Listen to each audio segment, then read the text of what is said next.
Bueno, cierra allí sus ojitos. Padre, en tu nombre ponemos este tiempo, Dios. Sé tú tomando mi vida, Espíritu Santo, para hablar a tu iglesia, Señor. Que mi boca, mi corazón y todo mi ser, Señor, sea solamente un instrumento, pero que seas tú hablando a través de mí, Señor. Tú conoces nuestros corazones, las intenciones, el pasado, presente y futuro, pues tú eres el alfa, el omega, el principio y el fin, Señor. Hoy te pido con todo mi corazón, Señor, ministra nuestros corazones y haz de este tiempo un tiempo especial para glorificar y honrar tu nombre. Amén y amén. Bueno, ¿cuántos están listos? Puse 3 sillas acá, creo que se están preguntando para qué son esas 3 sillas. El primero que vea cabeceando lo voy a poner aquí. ¿Listo? Si usted siente que se va a dormir, entonces mande a traer un Vive 100 o tome café atrás. Quiero que empecemos por recordar quién fue la persona que me trajo a los pies del Señor. Por un momento cierren sus ojos y recuerden, para mí fueron hace 19 años atrás que me presentaron a Cristo, me hablaron de una religión diferente, me hablaron pues de la iglesia evangélica diferente porque odiaba a los evangélicos, les cerraba la puerta, cuando llegaban a mi casa yo sentía que me atentaban. Entonces fue una persona muy especial que se encargó de parte de Dios de hablarme un evangelio diferente. ¿Listo? Cierre sus ojitos y piense por un momento quién fue esa persona, recuérdelo. Cierre sus ojos, recuerde esa persona.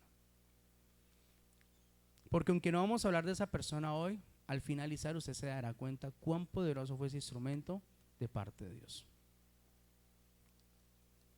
¿Listo? ¿Ya la recordaron? Sea mujer, hombre, sea persona del pasado o todavía esté a su lado, fue de gran bendición. Ahora, ¿cuántos conocen suficientemente la Biblia? Levanten la mano. ¿Quién se ha leído la Biblia una o dos veces alguna vez? ¿Y Marina y el resto no se han leído la Biblia? Si levante la mano, que usted diga yo conozco la Biblia lo suficiente, me la he leído, sé dónde están los libros del Antiguo Testamento, los libros del Nuevo, solamente como 3, ok. Cuando usted lee la Biblia, o no necesariamente tiene que tener ese conocimiento profundo, nos han enseñado desde que vamos a la iglesia que la Biblia tiene diferentes versiones, ¿verdad? ¿Sí? ¿Usted sabe qué es una versión de la Biblia? Son lenguajes que se han traducido con un propósito, para que la humanidad, o sea nosotros, la iglesia de Cristo, podamos entender la Biblia de una manera correcta, de una manera eficiente, pero a la final el significado siempre es el mismo. Entonces cuando yo conozco la Biblia me doy cuenta que tiene muchas versiones. Voy a colocar un ejemplo y creo que cada uno identificará cuál es el tipo de versión que a usted más le gusta. La Biblia más básica para los evangélicos es la Reina Valera 1960, que es la que todos, gran parte de nosotros la tenemos, ¿no? Es un lenguaje muy parecido al lenguaje original, simplemente es traducido, pero es un lenguaje que guarda las intenciones y el propósito de los autores. De ahí sigue la Biblia de las Américas, Dios habla hoy, Biblia al día, nueva versión internacional, nueva versión viva. Es más, según el estudio, existen más de 450 versiones que existen de traducción de la Biblia solamente en versiones. No cuenta allí los lenguajes, ¿no? Porque usted sabe que la Biblia es el libro más traducido a nivel mundial, ¿sí? Que se ha traducido a muchos lenguajes, pero hoy vamos a hacer referencia solamente en las versiones, 450 versiones aproximadamente. Eso quiere decir que simplemente es un lenguaje que se ha dado para que el creyente le quede más fácil entender o comprender. Para mí, la Biblia más fabulosa para mí es la 1960. Es difícil de comprender, difícil pues de identificar el significado, pero para mí, desde que conocí a Cristo en aquella iglesia, por esa persona, la primera Biblia que puso sobre mis manos fue esa. Y desde allí me casé con ella. Ahora, ¿qué Biblia usa usted? ¿Qué versión le gusta a usted? O no sabía que tenía versión en la Biblia. Sí, creo que todos saben, ¿cierto? Para eso es importante la escuela de formación. Se aprende la Biblia, las versiones, los libros, bueno, todo eso también tiene que ver ahí en la escuela. ¿Qué tipo de versión le gusta a usted? Alguien que levante la mano voluntariamente. Que me diga, no, pastor, la Biblia 1960 me quedo con ella. ¿No?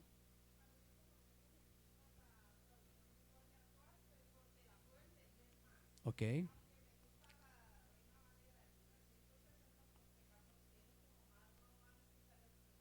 Uf, son muchas frases, ¿sí? Romántica. Está enamorada. ¿Alguien más que me diga, yo estoy casado con esta versión, pastor? ¿O usted lee por leer, Paulina?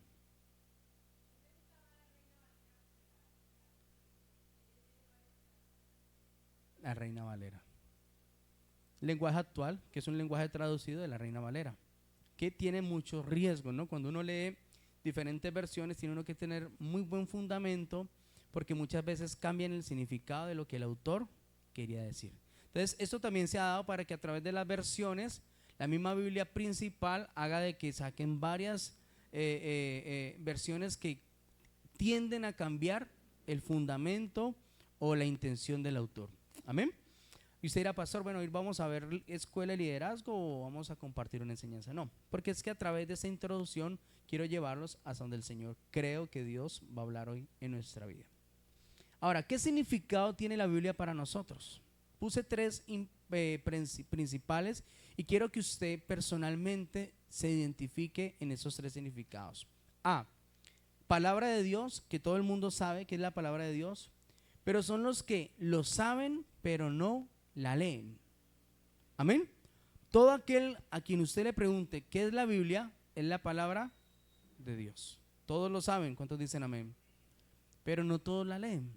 Entonces, ese es el primer significado. Segundo, o B, manual de vida. ¿Qué es lo que aprendemos nosotros en un encuentro con Jesús? Es el manual, es el itinerario, el índice que yo necesito para vivir. Entonces, en el manual de vida son los que conocen parte de la Biblia e intentan aplicarlo, pero no le es suficiente. Amén. Quien considera la Biblia como un manual de vida son los que leen la Biblia de vez en cuando. Es como cuando, ustedes recuerdan cuando salió el Cubo, que fue un periódico tan famoso. A los que les gustaba la lectura, les gustaba comprar el Cubo para ver las noticias más importantes, ¿verdad?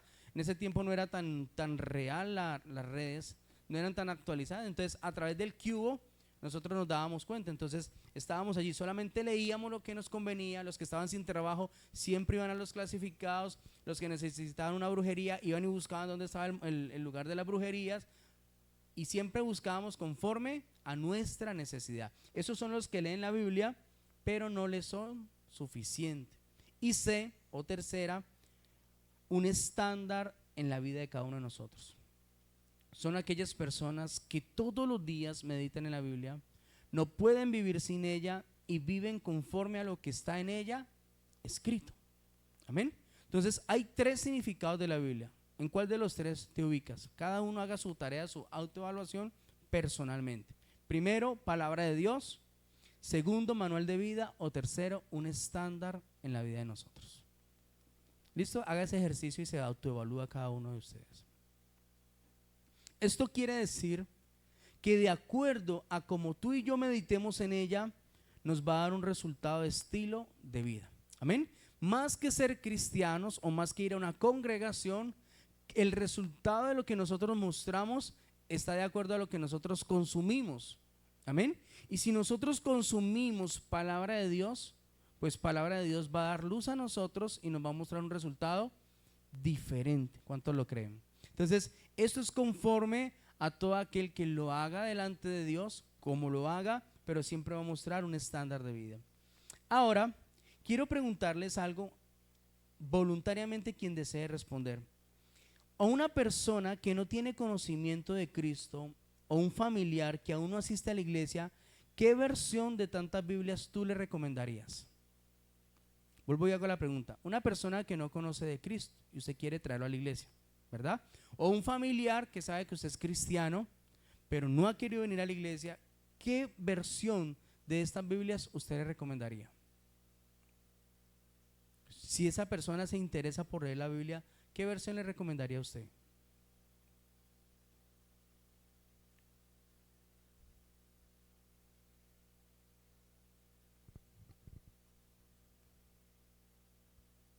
Es una persona nueva, recuerden. ¿Cuál?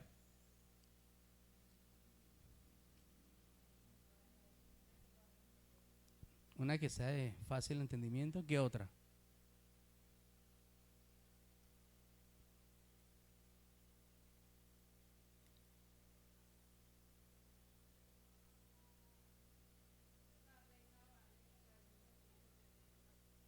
Que es difícil, pero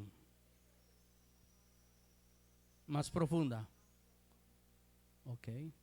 Entonces, al pensar en una persona que no conoce de Cristo o que es un familiar que no dio a la congregación, y al hacernos esa pregunta al Señor, ¿qué versión le presentarías? El Señor nos muestra lo siguiente, que la mejor versión que una persona nueva puede estar leyendo se llama nuestra propia vida. Antes de que una persona coja una Biblia por primera vez, primero va a leer la vida de cada uno de nosotros. Amén. Segunda de Corintios capítulo 3. Quiero que me acompañen allí. Segunda de Corintios capítulo 3 versículo 1. Dice así su palabra. El apóstol Pablo está hablando de la iglesia de los Corintios, en Corinto. No Corinto, Cauca, no, Corinto. Les está hablando y les está diciendo, versículo 1, comenzamos otra vez a recomendarnos a nosotros mismos, y abre signo de pregunta. Segunda de Corintios 3, versículo 1.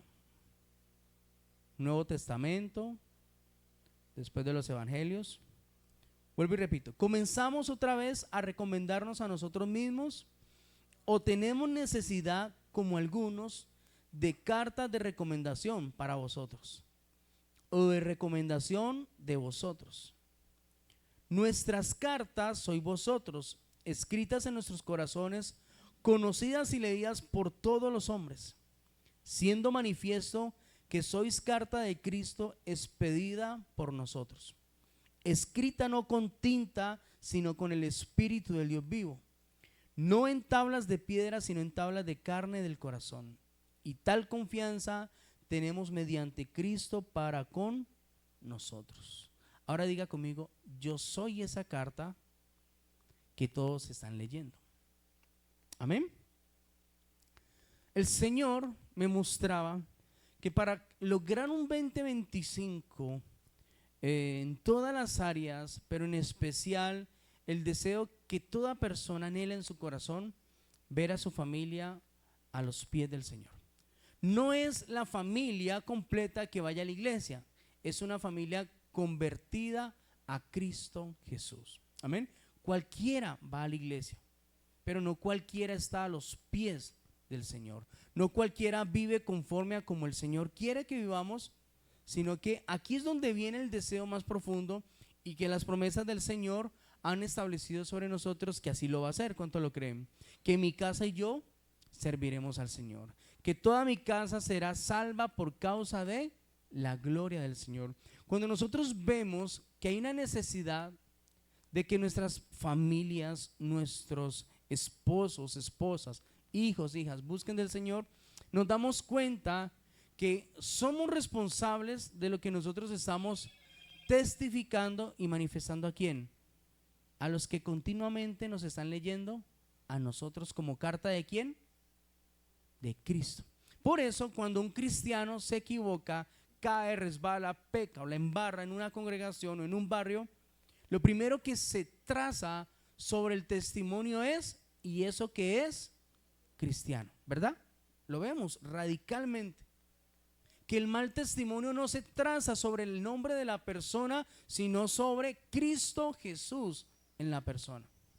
Más si tiene una posición, más si tiene una responsabilidad.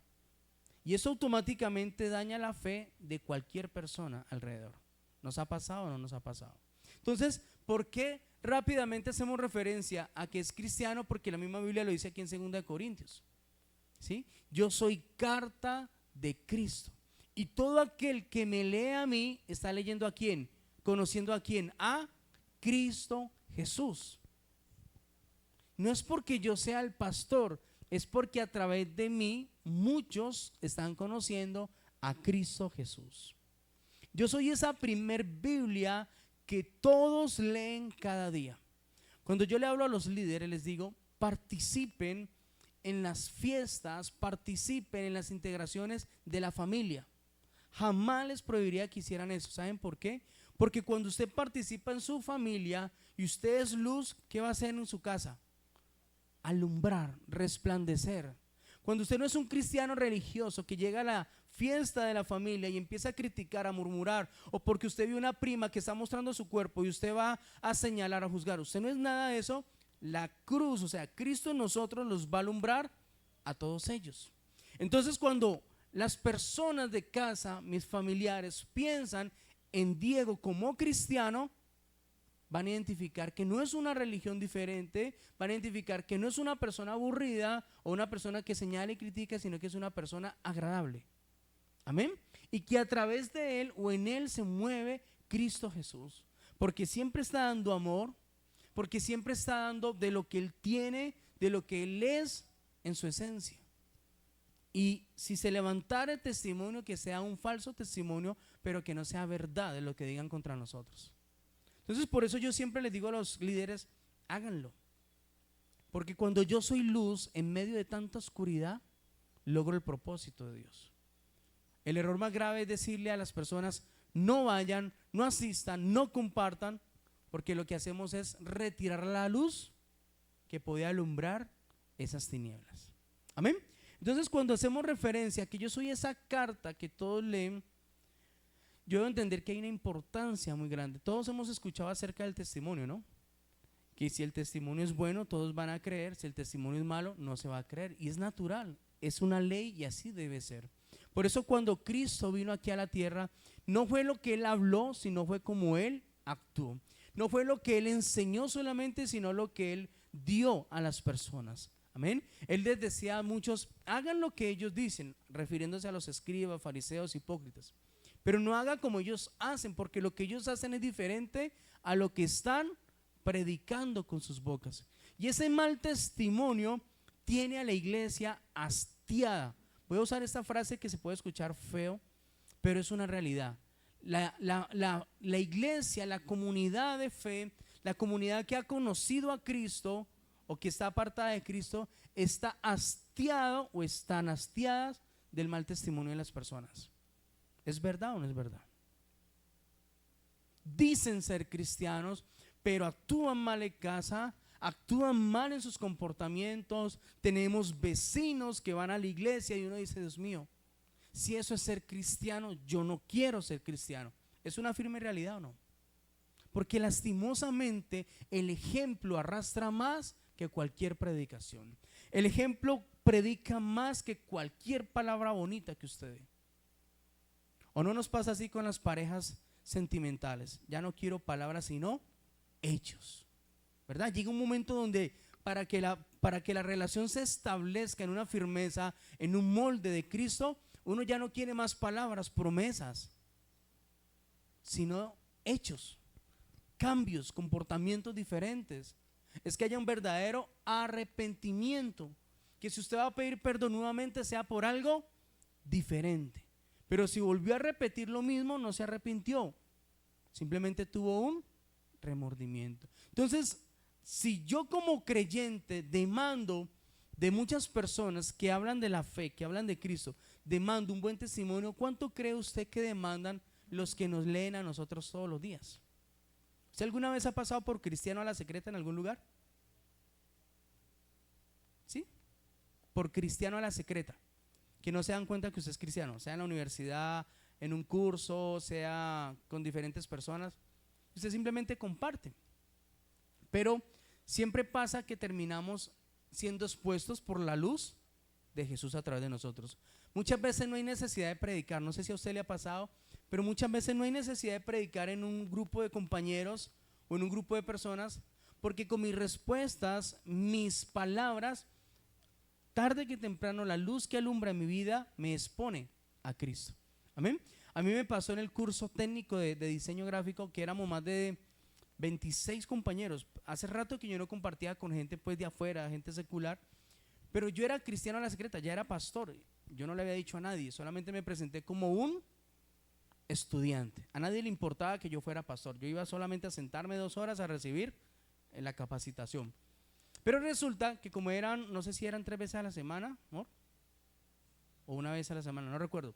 Como se vuelve ya algo participativo, uno ya empieza a conocer a las personas y nos tocaba hacernos en grupos o a veces en parejas para presentar unos diseños o unos trabajos. Y cuando uno ya empieza a relacionarse con las personas, empieza poco a poco a exponerse esa luz que usted no quiere mostrar, pero que está dentro de nosotros, amén. Como tú hablas, como tú compartes, como tú actúas, como tú propones. Entonces, a la final, por más oculto que usted quiera hacer en medio de tanta oscuridad, esa luz va a alumbrar porque alumbra. Amén. Por más oscuridad que haya esa fuerza de oscuridad en las personas, usted tiende a alumbrar cuando de verdad está en Cristo Jesús. Para la gloria y honra de Dios, de los grupos que hacíamos nosotros cada rato con compañeras y compañeros, a nadie le dije que yo era cristiano y mucho menos pastor. Porque pasa en el mundo que cuando uno dice que es pastor o cristiano, ponen una barrera rápidamente. Precisamente porque si en casa no me creen como cristiano, afuera no quieren saber nada de los cristianos y mucho menos de los pastores, que mal testimonio han dado. Entonces, por evitar esa barrera y poder terminar el curso y que no fuera bien, yo nunca dije que era pastor. Amén. Mis estados, cuando yo subo algo de la iglesia, todos están abiertos solamente para la gente de la iglesia. Yo tengo todos mis estados bloqueados para toda la gente con la que yo trabajo aparte, en lo secular. Nadie se da cuenta con la gente que yo trabajo que yo soy pastor. Es como manejar mi privacidad. Entonces, al finalizar del curso, de tanto conocernos, sentí que había una persona muy descarriada en su manera de pensar, de ser, de hablar, que empecé a acercármele poco a poco y antes de finalizar el curso le pude hablar un poquito acerca de un consejo, no de Dios, de un consejo, y al finalizar el curso pues quedamos con el contacto, teníamos un grupo donde estábamos todos y dije yo, ahora que ya no estamos en el curso es hora de pescar, ¿me entienden? Ahora sí puedo pescar y gracias a Dios a través de esa pesca logré 2 personas, 2 mujeres, que una se congregó aquí un tiempo, no se ha soltado, su profesión no le permite pues, mantiene muy ocupada, su profesión es muy ardua, entonces no le permite congregarse, pero está allí con nosotros y hizo parte ella de ese curso. Y otra persona que me di cuenta que asistía a la iglesia del Nazareno y estaba apartada. O sea que después de esa luz medio que alumbró allí, pude pescar, logro que una vaya incluso, fue a un encuentro aquí en la iglesia de nosotros, y la otra que estaba apartada, pude lograr también que se alumbrara sobre ella. Hoy está asistiendo nuevamente con su esposo a la iglesia. Pero a donde yo quiero llegar es que donde yo esté, con quien esté, la gente me está leyendo a mí todos los días. ¿Sí o no? Nuestros hijos, los seres más cercanos, que uno cree que no entienden porque son pequeños, que uno cree que a veces son bobitos porque son niños, todo ello lo están leyendo y están exponiendo todo lo que aprenden de nosotros para poderlo aplicar ¿dónde? En un futuro sobre sus vidas. Muchas personas dicen, los niños son unas esponjas, que todo lo que ve, lo aprenden, lo aplican o no. Se puede demostrar desde cualquier área, pero así es una realidad de lo que pasa con nosotros. Entonces debe ser preocupante, porque aunque es una responsabilidad, debe ser preocupante en nosotros saber que somos la primer Biblia que están leyendo los demás. ¿Sí? Cuando yo les hice la pregunta qué versión pasarles, obvio, eso es una pregunta difícil, ¿no? Porque uno sabe que la Reina Valera es difícil de entender, el lenguaje actual sería más fácil. Pues usted ve que cuando los evangelistas predican el evangelio, lo más fácil que hacen es compartirles un Nuevo Testamento, ¿no? Les entregan el librito solamente de los 4 evangelios y es la manera más fácil de acercar a alguien a Cristo, a través del nuevo evangelio, ¿sí? Pero ya cuando es adentrarnos a la palabra de Dios, conocer a Dios en su soberanía, en todas sus características, se hace más difícil. Ahora, ¿vamos bien o no vamos bien? ¿Recuerdan ustedes la persona que les dije que se acordaron? Que les había presentado a Cristo. Bueno, ténganla allí presente.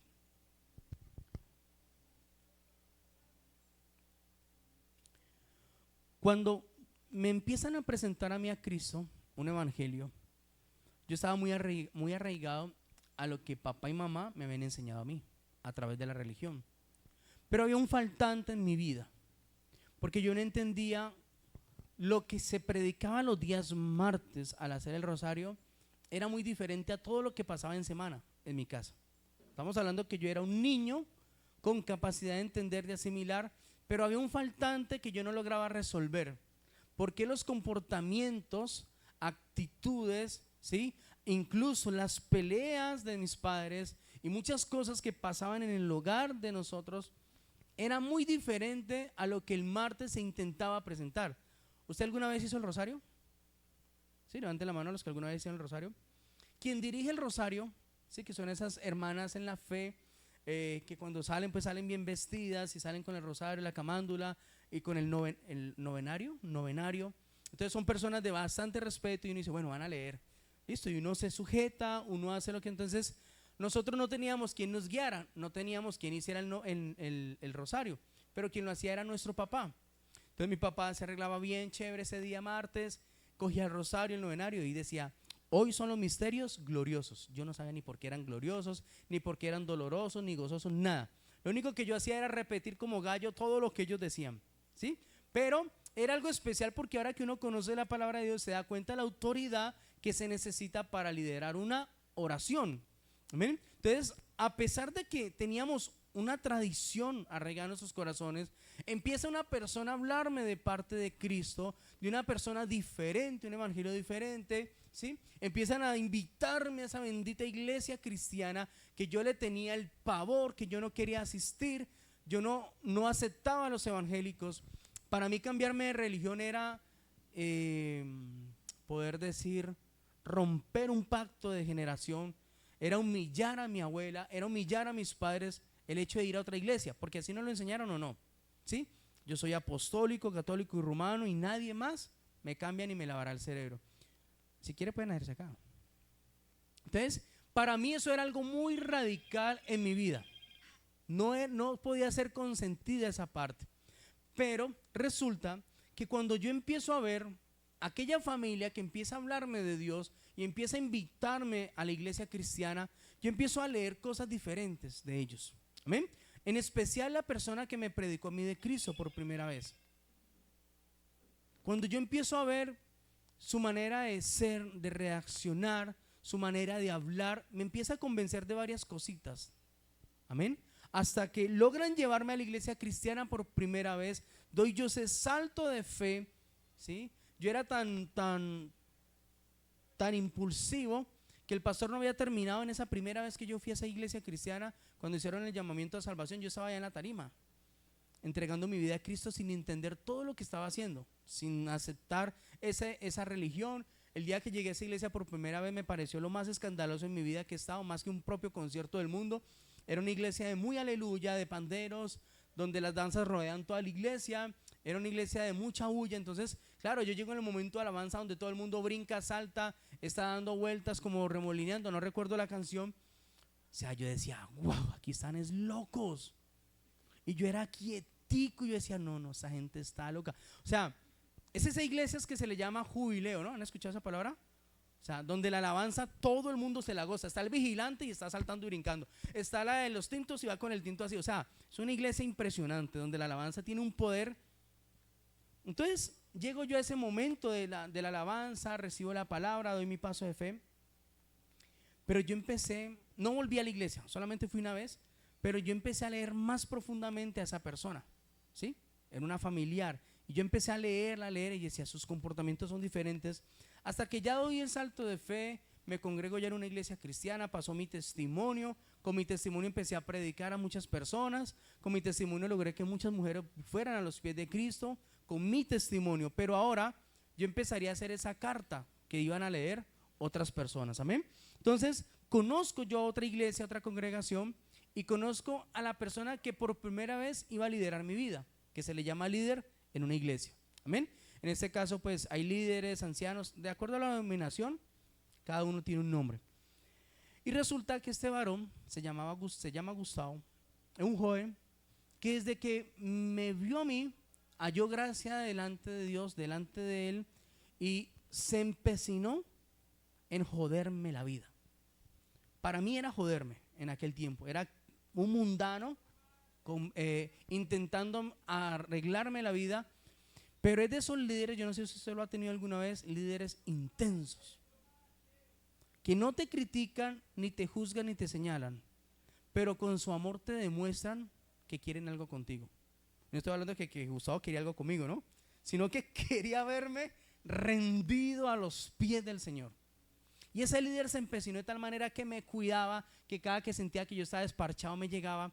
Los fines de semana que sabía que para mí era difícil y estaba yo buscando la rumba, buscando algo, me llegaba y se sentaba en la poltrona.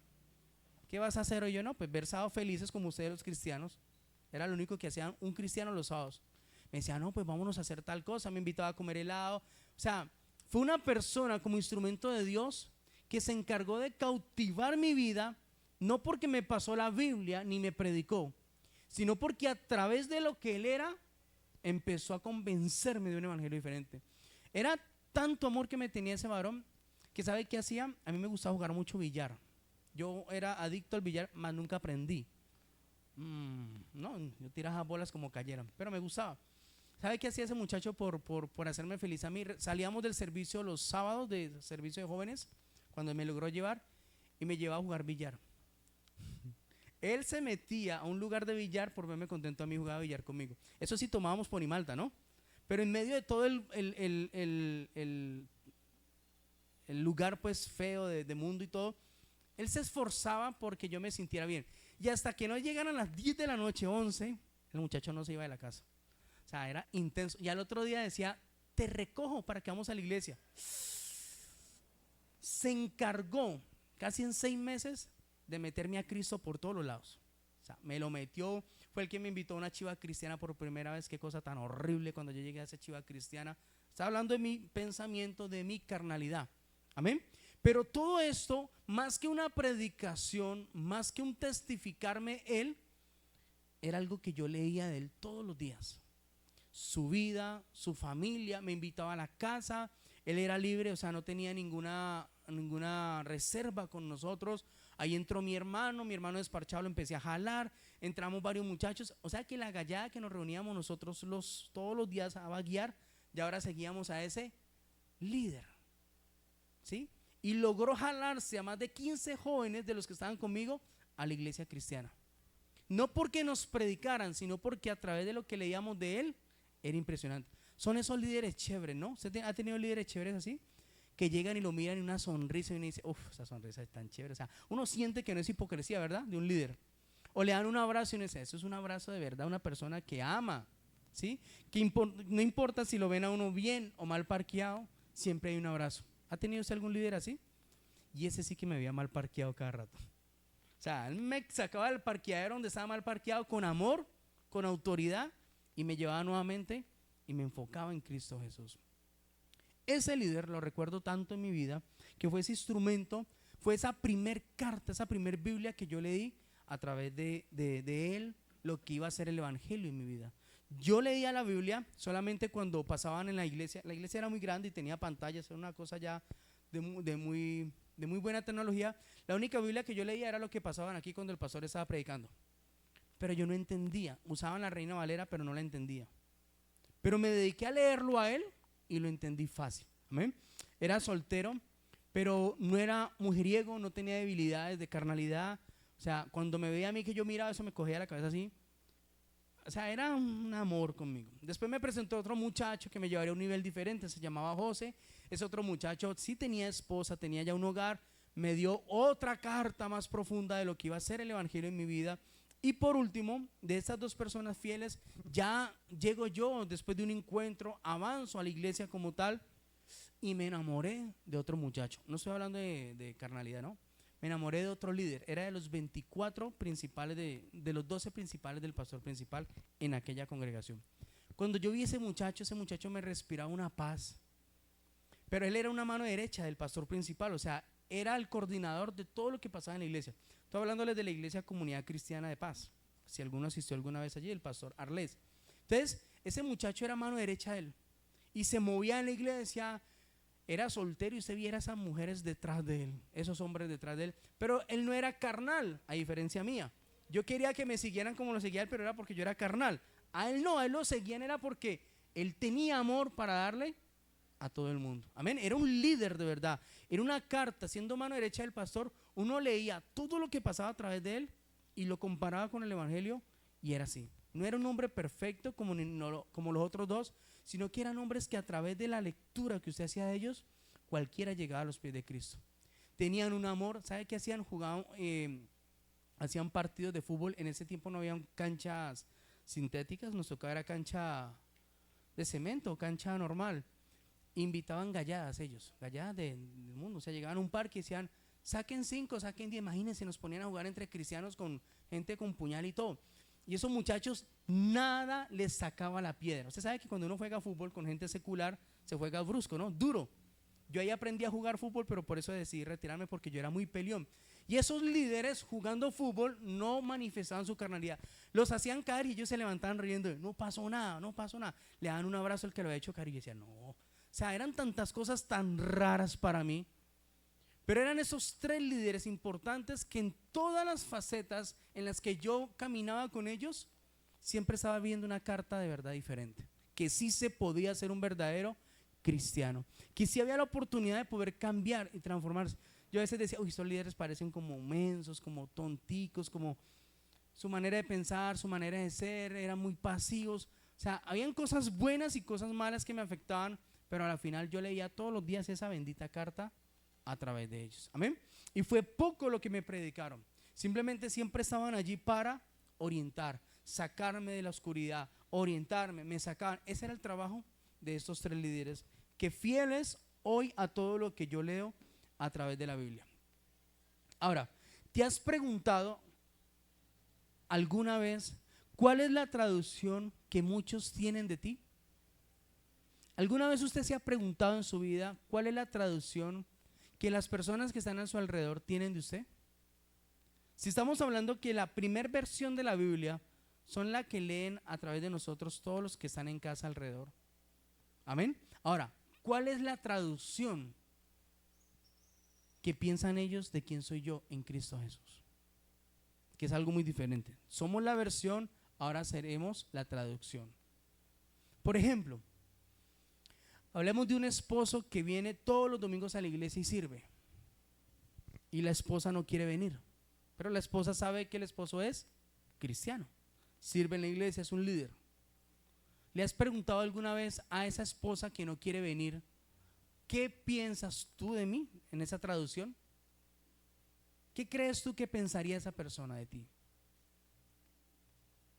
Te va a decir quizás que por causa tuya, gracias, que por causa tuya, por causa de muchas cosas, no ha ido a la iglesia y no cree porque no ha visto el cambio en ti primeramente. ¿Podría estar pensando eso o no? Hablemos de la pareja, que es la persona que más nos conoce internamente. Los hijos. No, es que mi papá es cristiano allá afuera, en la iglesia. Acá ojalá viniera el pastor.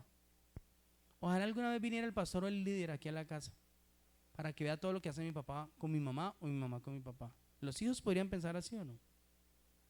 Es que yo veo a mi papá cómo sonríe en la iglesia y en la casa es un amargado. Nada lo hace feliz, diría un niño. Esa sería la traducción que está teniendo tu hijo de ti. Ve, mi papá yo lo veo que llega con la Biblia a la iglesia, pero en semana no la coge para nada. Entonces, esas pequeñas cositas que están traduciendo nuestra vida se han encargado de ser un detonante para que muchos crean o muchos se hayan quedado en esa fe. Amén.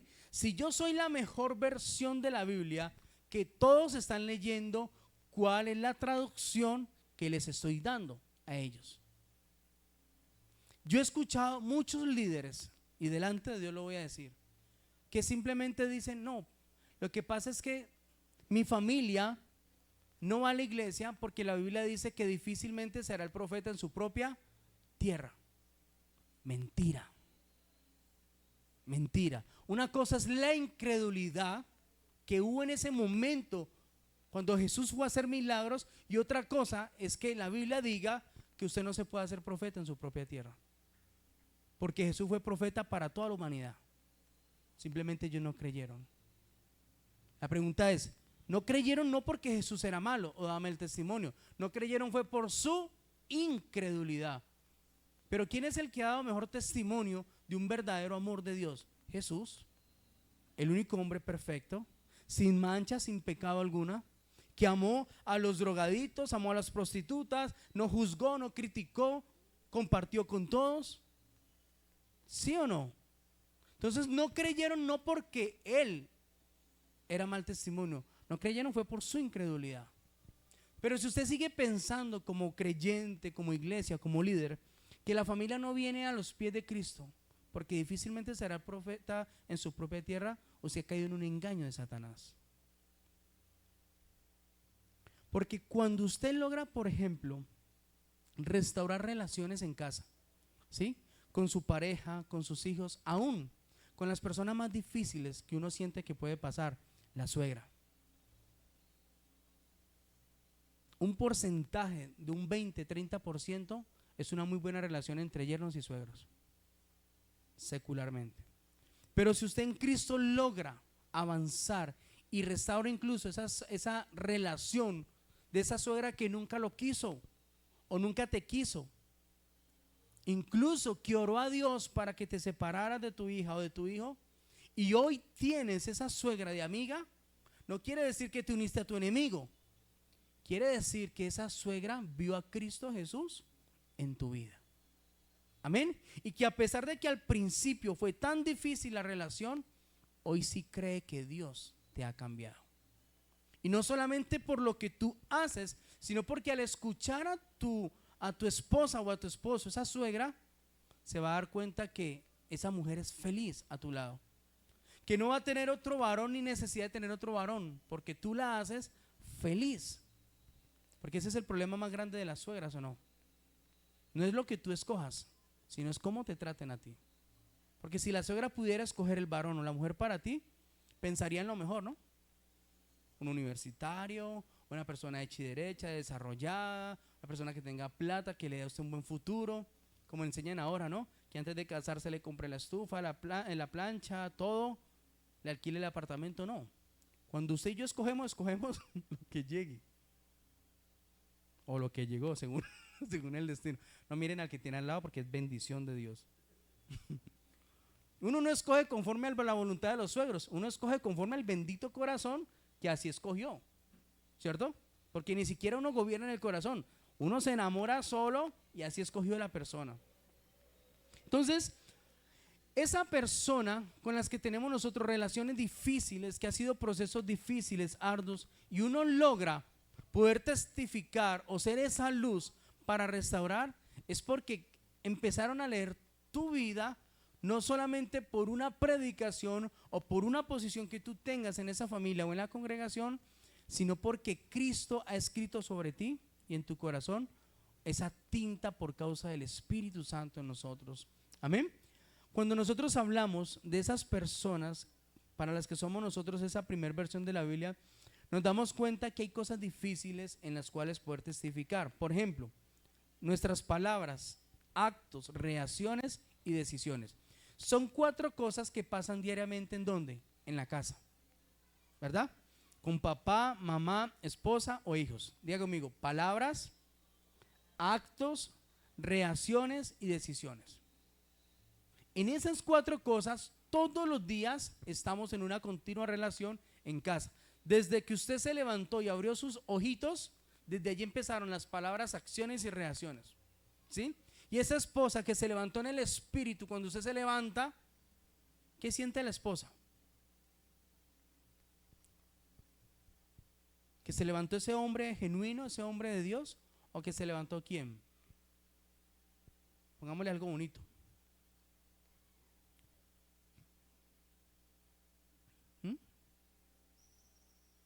Un ogro, dicen por acá.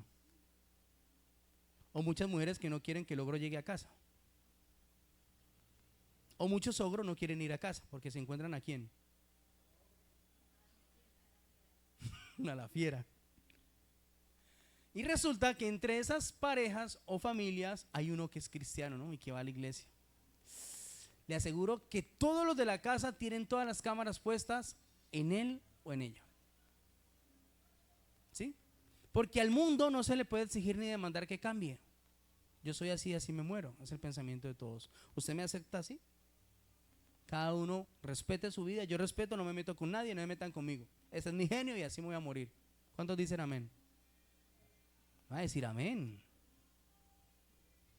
Pero cuando uno logra conocer la luz de Cristo en casa y se convierte al evangelio, a la palabra de Dios, y empieza a caminar, usted empieza a hacer la carta de todos. Y a usted sí le exigen, a usted sí le demandan. Usted no se puede equivocar. Usted tiene que ser correcto, perfecto, ¿sí? Quizás si usted sirve o si usted hace algo en la iglesia, pues con mayor razón le van a decir a usted, bueno, ¿y usted no predicó el martes en la célula? Y ahora alegando, hasta se le zafó la lengua. Ya le cojo ruedo, ¿verdad? O sea, la cámara de una se activa contra los pocos que tienen esa luz de Cristo Jesús. Y la verdad es que el mundo demanda de los cristianos que de verdad seamos cristianos. Porque la Biblia dice, a los tibios los vomitaré de mi boca. Y uno tiene que ser radical en la vida. O es frío o es caliente. Pero ¿por qué estamos hastiados del mal testimonio de las personas? Porque no son fríos, porque no son radicales en su manera de ser. Porque para unas cosas sí son radicales y para otras no. Entonces, ¿qué pasa? Yo quiero creer en Cristo Jesús. ¿Cuántos dicen amén? Yo quiero avanzar en la fe, quiero ir a la iglesia, quiero convertirme con todo mi corazón. Pero es que la carta que yo tengo en mi casa no me hace creer lo suficiente. Me hace dudar en esos 4 aspectos: cómo habla, cómo actúa, cómo reacciona y las decisiones que toma. Me impresiona que usted diga que tiene a Dios en su corazón y siempre está hablando de los demás. ¿Pasa o no pasa? Es más, llegan de la iglesia a hablar de todos con los que se trazó. Y uno dice, bueno, pero si alguien es de la iglesia y ama a Dios, ¿por qué habla de los demás? Debe ser un principio. Entonces, cuando yo ignoro esto, cuando yo creo que mi casa y mi familia no me está leyendo a mí, sino que necesitan es ir a la iglesia para que lean la Biblia por primera vez, estoy en una gran equivocación. Porque puedo estar siendo yo, el responsable de una condenación o de una salvación de toda una casa. Puedo ser yo el responsable. Porque yo sé que sí se puede lograr. Que tu mamá te crea, que tus hermanos te crean, que en casa te crean todos. Yo soy un fiel testimonio que sí se puede. Porque entendí lo que Jesús dijo, lo entendí muy claro. Entonces, para poder ser yo ese testimonio, esa Biblia que todos leen, yo tengo que aprender a comportarme delante de todos. Sin dejar de ser el primo con mi prima, sin dejar de ser el sobrino con mi tía, sin dejar de ser el hermano con mis hermanos. Tengo una relación genuina con todos, pero siguen sabiendo que yo soy un pastor y me respetan y me honran, que es muy diferente. Me creen cuando yo predico, creen cuando necesitan algo espiritual, creen cuando necesitan algo que les acerque. Todos los días yo mando el devocional a mi familia por parte de mi papá, toda la generación de primos, tíos, tías, y a todos les enseño predicación todos los días. Pero creo que lo que más impacta el registro de todos los devocionales que yo les doy a ellos es cuando estoy con ellos en reuniones. Mi esposa lo sabe y es testiga que nunca me siento en una silla por allá en un rincón con mi esposa a criticarlo a los demás, o estirando trompa o aburrido por lo que están haciendo. Nunca. Soy libre en mi casa, soy libre con mis tías, soy libre con mis primos, soy libre con todos. No me siento ni más ni me siento menos. ¿Saben por qué? Porque sé que desde el momento que llega el pastor a la reunión de la familia, todos empiezan a leerlo a uno, hasta cómo se viste, de pies a cabeza, porque es un pastor. Llegó el contador, no importa. Llegó el profesor, no importa. Cualquier profesión que sea, el médico, no importa. Solamente tienen puesta la mirada en los que hablan de Cristo Jesús. Es la única carta que todos los días se lee. En la tienda, en la panadería, en cualquier lugar donde usted está caminando, nos están leyendo por completo. Se leen digámoslo así, ¿no? De Génesis a Apocalipsis. Toda nuestra vida se la leen en un momentico. Porque es una firme realidad. Por último, si nosotros hoy reconocemos que somos influyentes y tenemos responsabilidad en esto, en que muchos de la casa no quieran venir a la iglesia, en que muchos no quieran creer, Dios tiene buenas nuevas hoy, a pesar de esto, para que hoy no se vayan tristes. Avancemos ahí al versículo 16 y con eso terminamos. Ahí mismo en 2 de Corintios. Mire lo que dice el Señor más adelante. Versículo 16. Pero cuando se conviertan al Señor, ¿de quién está hablando Dios? De los que nos critican, vigilan, de los que nos señalan. Ellos también van a venir a los pies del Señor. ¿Cuánto lo creen? O sea, mi casa completa. Versículo 16. Pero cuando se conviertan al Señor, el velo se les quitará. ¿Sí? Todo aquel afuera tiene un velo. No el velo de la novia, ¿no? ¿Alguna de ustedes se quiere casar con velo? Ruby, cuando te casas con un velo, ¿ya lo vio? Ese velo significa algo, tipifica algo, ¿no? Dice, el velo se quitará. Mire lo que dice el versículo 17. Porque el Señor es espíritu, y donde está el espíritu del Señor, allí hay libertad. Por tanto, todos nosotros, mirando a cara descubierta como en el espejo la gloria del Señor, somos transformados de gloria en gloria en la misma imagen como por el Espíritu del Señor. Dios está demandando un mandato después de una promesa. La Biblia siempre tiene la misma relación. Viene un mandato con promesa. Viene una promesa y le acompaña un mandamiento. Y aquí no va a ser la excepción. Dice el Señor, Él va a convertirlos a todos al Señor. Lo prometió. ¿Cuántos lo creen? Segundo, el velo les va a ser quitado de la religión, la religiosidad, el pecado. ¿Cuántos velos pueden estar hoy en nuestra casa? El anatema, el pecado oculto, muchos velos van a ser quitados, porque el Espíritu traerá libertad. Pero el Señor demanda algo de nosotros: que todos los días trabajemos en el espejo de su gloria. ¿Y sabe a qué se está haciendo referencia a esto? A que a ti y a mí nos corresponde mirarnos todos los días en el espejo de su gloria, llamada la Biblia. Yo no le voy a mostrar la Biblia a ninguno que esté afuera.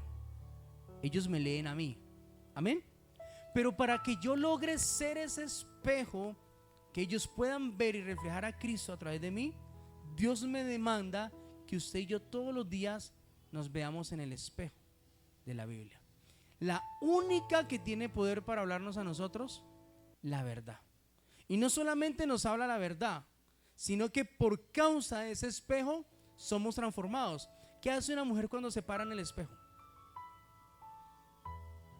¿Qué siente usted al mirarse en un espejo? Las mujeres, las que más les gusta mirarse en el espejo. ¿Usted se siente bonita cuando se mira en el espejo? ¿Cierto? ¿Qué peinado me haré hoy? ¿Qué me voy a aplicar? ¿Sí? Y muchas, de acuerdo a las emociones, se arreglan. Cosa mal, como mal hábito lo tienen así. Porque mi belleza o mi imagen no tiene que corresponder a las emociones. Tengo que ser radical con mis emociones. Entonces, usted se para en el espejo y dice, bueno, hoy me siento de 0 a 100, 50. Entonces, como me siento 50, no me voy a echar mucho colorete ni mucha cosa que me refleje mi cara, porque no estoy como para payaso de nadie, ¿no? Piensan así a veces. No sé. Se aplican lo que les llegó a los ojos. Si usted se pinta, se echó medio la sombra para que le tape aquí pues la cara bella, pues. Lo que yo le llamo el estuco, ¿no? El estuco plástico, el estuco. Y uno se mira al espejo y dice, bueno, estoy listo, estoy lista.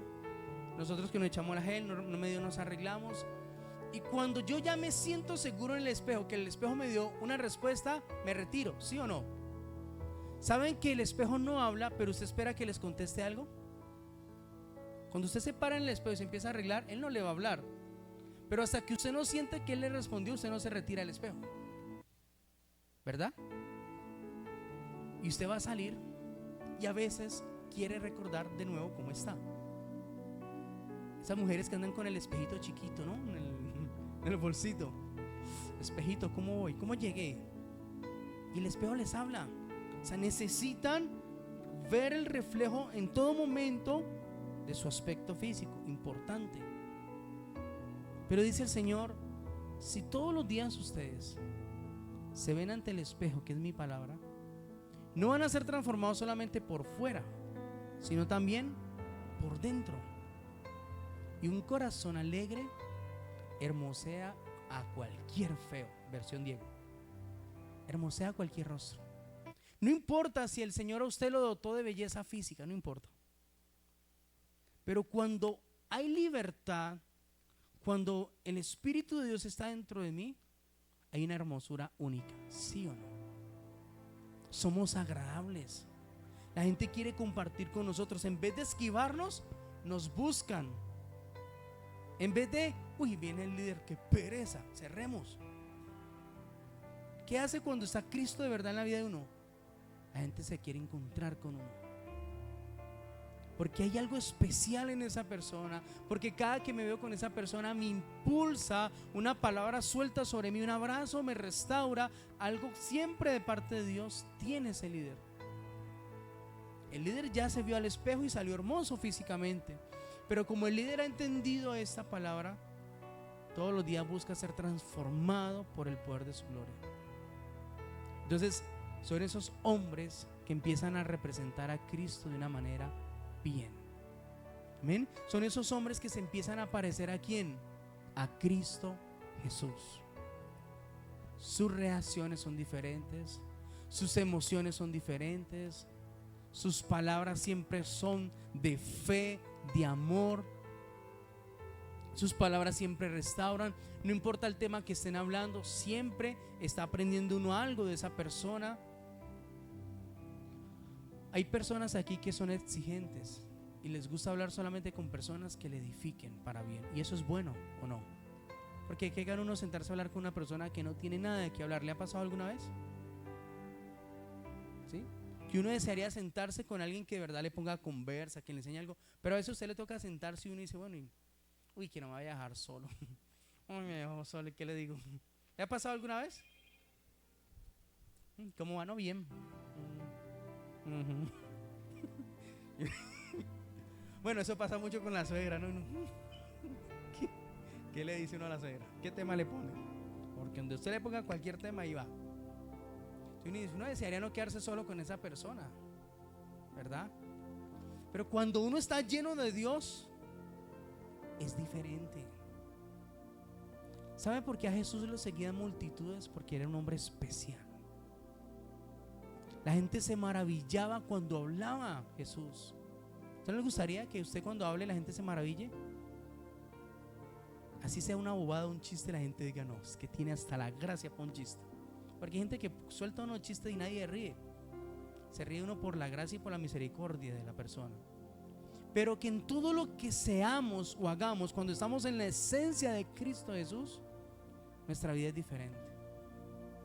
Es agradable cuando usted lee la Biblia que a usted tanto le gusta leer, ¿verdad? Pero más agradable es cuando usted la entiende, ¿sí o no? Que usted dice, entendí lo que la Biblia me dijo hoy. Asimismo, en la vida de las personas. Agradable es ver a muchos, pero cuando sus comportamientos son coherentes a lo que manifiestan en su manera de vivir, son entendibles. Amén. Cuando hay coherencia en lo que usted predica, en lo que usted habla, o en su posición de cristiano, en su estilo de vida, es una persona agradable, de la que se puede uno aprender para aprender todos los días, aferrar para que sea esa persona que lo apoya a uno en situaciones difíciles, en el nombre de Jesús. Dígale a la persona que tiene a su lado, dígase, la primera Biblia que la gente lee, dígaselo, la primera gente que la gente lee es tu vida. Amén. Es mi vida. Cuando es la casa, ya lo hablamos. Cuando es el barrio, la comunidad. En mi barrio, para muchos, yo soy pastor a la secreta o cristiano a la secreta. Pero el día que Dios me dé la oportunidad de predicar o enseñar a cualquiera, tendré esa autoridad. Por mi comportamiento, por el reflejo de mi casa, por el reflejo de mis hijos. Porque jamás han visto que yo les pegue a mi esposo, a la grite por fuera. Jamás han visto algo así en mi casa. Entonces, está guardando Dios todo ese tesoro que está hablando aquí la palabra. Lo guarda para que cuando lo tenga que usar, muchos vengan a los pies del Señor. Muchos se acerquen a los pies del Señor por la clase de versión que tú eres de la mejor Biblia. Pablo dijo a la iglesia de los Corintios: ustedes son carta de Cristo. ¿Saben por qué se los dijo? Porque estaban cometiendo muchos errores. De las iglesias más imperfectas o que más el Señor llamó la atención a través de las cartas de Pablo desde la cárcel, fue la iglesia de los Corintios. Indisciplinados, irresponsables, criticones. Cuando empezaron a ver las manifestaciones del Espíritu, también Pablo tuvo que ser fuerte con ellos. Pero aquí en especial suelta esa palabra: ustedes son carta de Cristo. Y todo aquel que te lea creerá en Cristo o no volverá a creer en Cristo. ¿Sabe qué es lo que pasa? Que cuando alguien deja de creer en Cristo por mi culpa o por la culpa tuya, es muy difícil que su fe sea restaurada. Por ejemplo, a nivel nacional pasó algo difícil hace poco, que fue la muerte de una familia pastoral. Creo que todos han conocido esa historia. Y más de uno está esperando que se sepa la verdad. O sea, hay un morbo por entender por qué matan a 4 personas de esa manera de una misma familia. Y si usted mira en YouTube o en las redes sociales, de cualquier manera están subiendo falsas noticias, ¿no? Ya se encontró el por qué, ya alguien habló, esto lo dijo, posible causa. Uy, pero eso tiene millones de vistas, el morbo por saber por qué mataron a estas 4 personas. La pregunta es: ¿en qué me afecta a mí saber o no saber? ¿Sabe qué está esperando Satanás?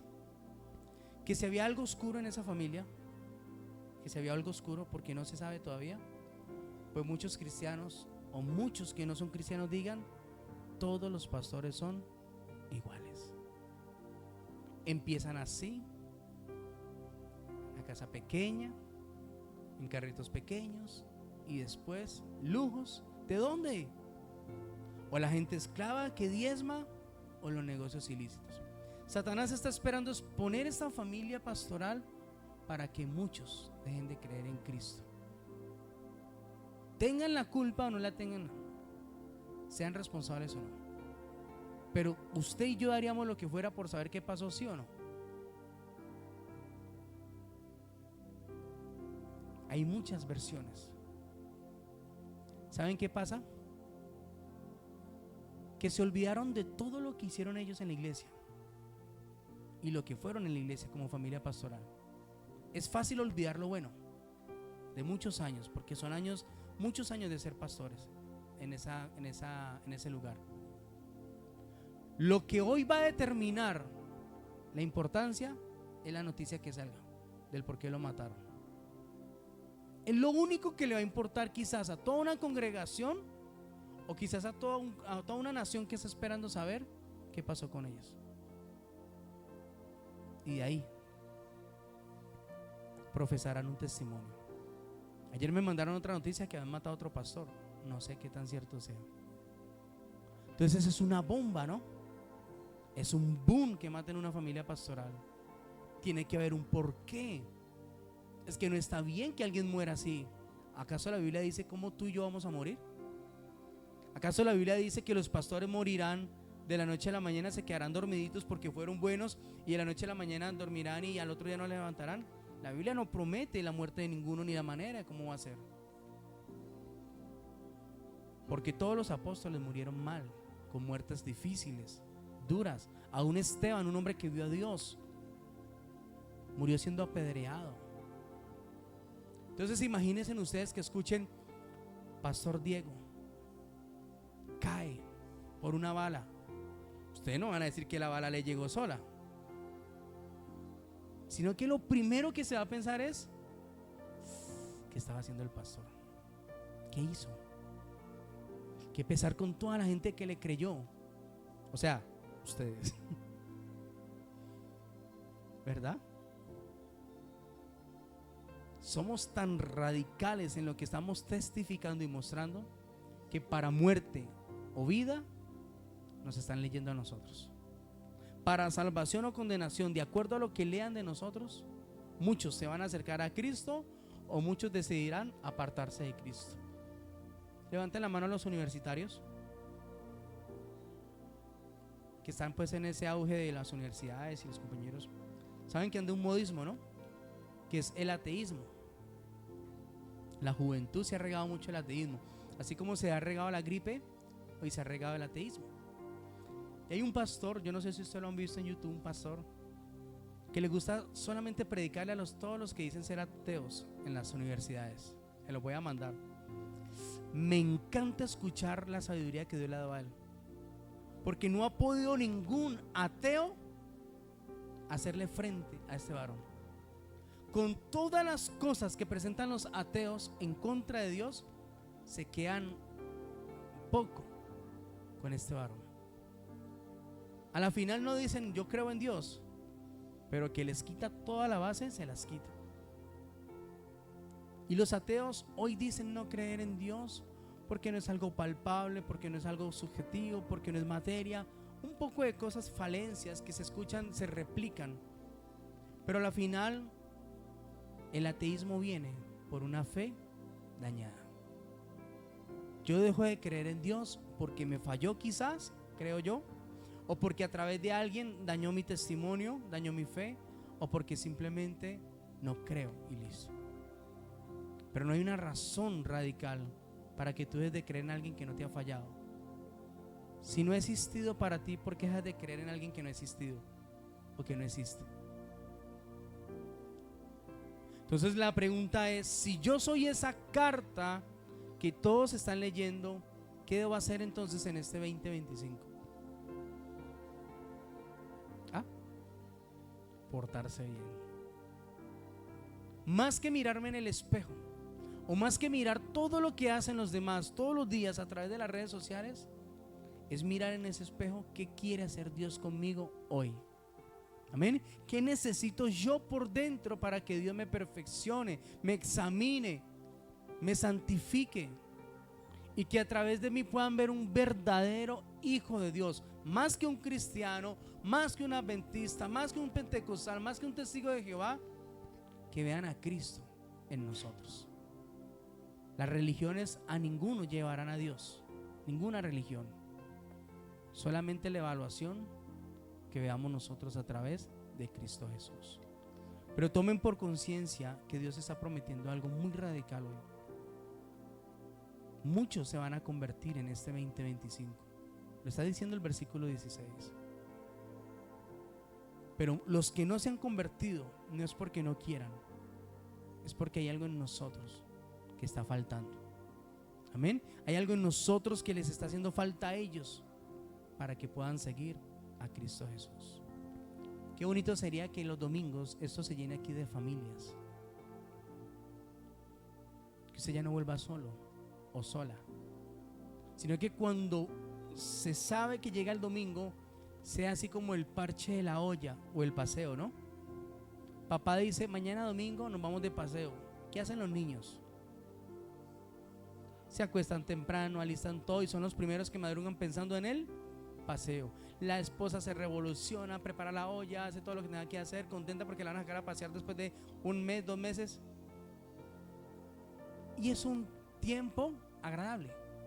Todo el mundo se prepara para el domingo. ¿Ustedes se imaginan si así todos nos preparáramos para ir a la iglesia? En el paseo se da, se invierte, en el paseo se disfruta. Pero ¿saben qué es lo más malo del paseo? Volver a casa. Llega uno mamado, cansado del paseo. Pero disfrutó. Cuando uno va a la iglesia en familia, da, recibe y llega mejor a casa. Se restaura, un toque de Dios, una restauración, una sanidad, liberación, lo que haga Dios en cada uno de nosotros, va a edificar una casa para que la semana sea una semana mucho mejor con toda la casa. ¿Cuánto lo creo? Amén. Quiero invitarlo a que se ponga sobre sus pies. Vamos a darle gracias al Señor. Así que yo no sé si usted será Reina Valera 1960, no sé usted cómo se quiera llamar. Si sea el lenguaje actual, la Biblia de las Américas que nadie lo entiende, la Biblia del, no sé qué versión quiera hacer usted.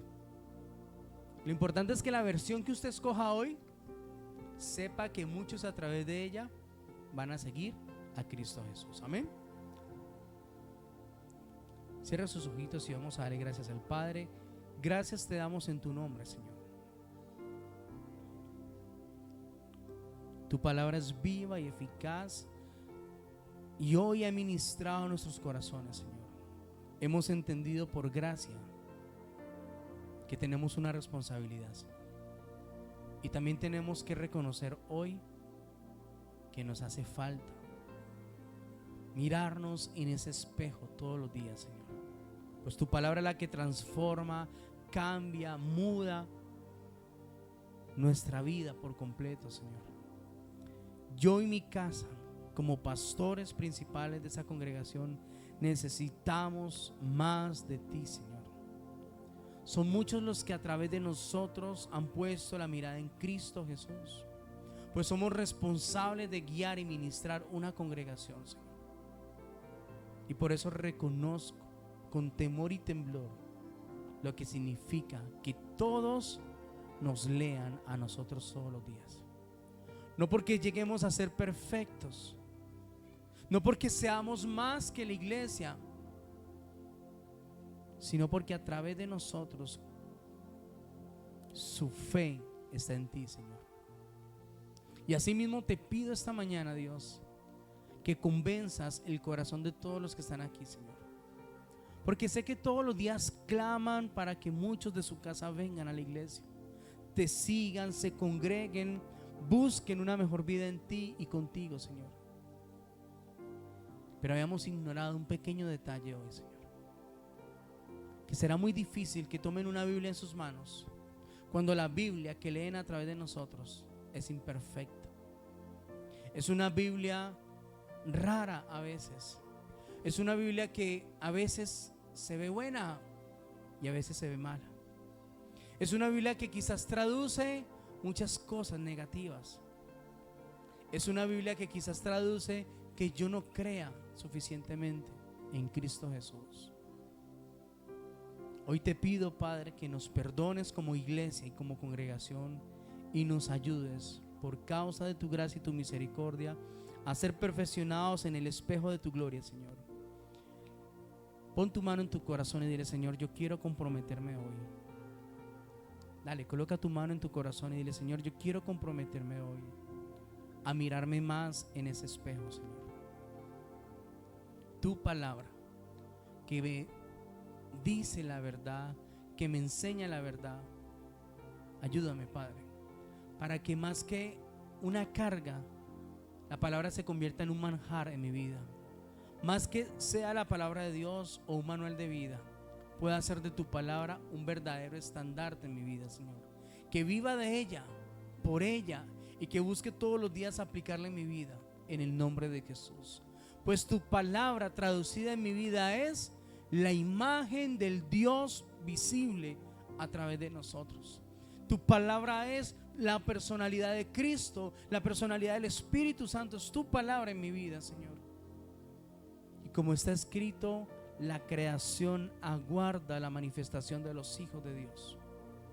Están esperando que tú y yo seamos diferentes, que tú y yo demos amor, que tú y yo soltemos la carnalidad y a través de nosotros muchos puedan venir a tus pies, Señor. Gracias te damos en el nombre de Jesús, que podamos ser coherentes y consecuentes a lo que vivimos, aprendemos, pero también demostramos en nuestro estilo de vida. Gracias te damos, Padre, por perfeccionar hoy tu palabra en nosotros, Señor. En el nombre poderoso de Jesús. Amén y amén.